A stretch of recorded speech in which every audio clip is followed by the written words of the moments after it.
Welcome to the Tech Egg. Don't get scrambled. Enjoy the video. In this video, I will explain how to acquire the powerful Oakensoul Ring.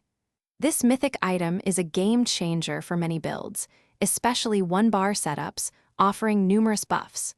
We will cover everything from the essential prerequisites to the exact locations of all 5 leads, and finally, how to assemble your new ring. Get ready to enhance your character's power. Before you begin your hunt, ensure you own the High Isle chapter. You also need the Greymoor chapter to unlock the Antiquity system. Head to Solitude to start the introductory quest.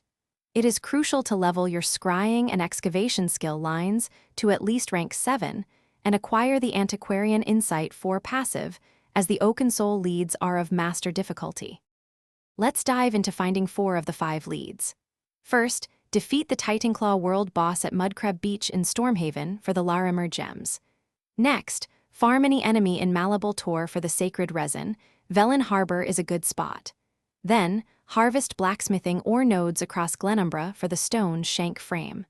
Finally, search safe boxes and thieves' troves in Murkmire for the petrified oak loop.